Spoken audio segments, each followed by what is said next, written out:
প্রবাসীরা আমাদের রেমিটেন্স যোদ্ধা, তারাই আমাদের অর্থনীতিকে সচল রেখেছে। কিন্তু আমরা বিভিন্ন নিউজে প্রতিনিয়ত দেখতে পাই প্রবাসীদের নিঃস্ব হওয়ার ঘটনা। আমি কিছুদিন আগে সৌদি আরব গিয়েছিলাম, সেখানে প্রবাসী শ্রমিকদের সাথে কথা হয়েছে।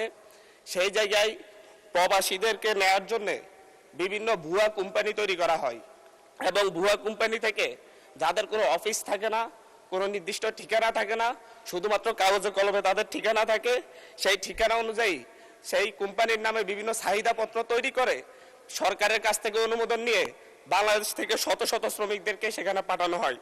তারা সেখানে গিয়ে বিমান ভাড়া। মাননীয় সদস্য, আমাদের এটা হচ্ছে not statement, it's a question. Please আপনি একটা কোশ্চেন করেন, তাহলে অন্য মাননীয় সদস্য সুযোগ পাবেন আরেকটা কোশ্চেন করার। মাননীয় স্পিকার, আমি ব্যাকগ্রাউন্ডটা বললে কোশ্চেনটাকে ক্লিয়ার হতো। তো এই জায়গায় তারা সেখানে গিয়ে দেখতে পাই যে কোনো কোম্পানি নেই এবং হচ্ছে তাদের কোনো চাকরি পায় না। আমরা কিছুদিন আগেও দেখেছি যে হচ্ছে একজন না খেয়ে রাস্তায় মারা গিয়েছে।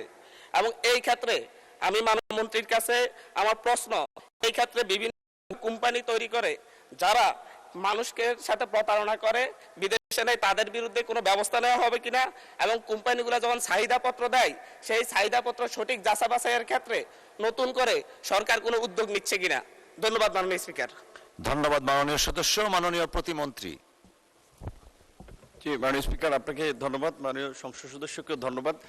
তিনি একটি গুরুত্বপূর্ণ বিষয় আমাদের সামনে এনেছেন। এটা সঠিক যে ইদানিং লক্ষ্য করা যাচ্ছে যে বাংলাদেশি বিশেষ করে যারা দেশের বাইরে যাচ্ছে তারা অনেকে মিলে কিংবা ওই দেশের মালিক পক্ষের সাথে মিলে একটা নামমাত্র কোম্পানি খুলে তারপরে এখান থেকে অনেক লোক নিয়ে যায়।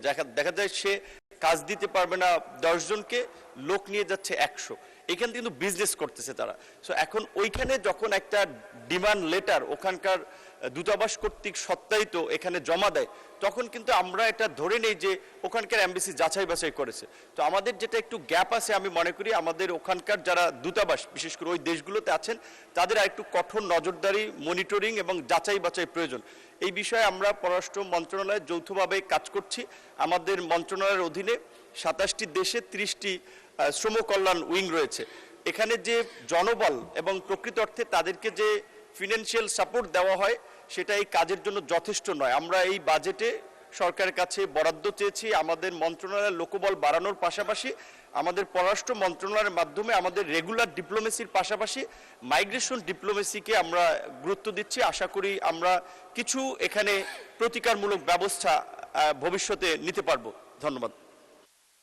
ধন্যবাদ মাননীয় প্রতিমন্ত্রী। নোয়াখালী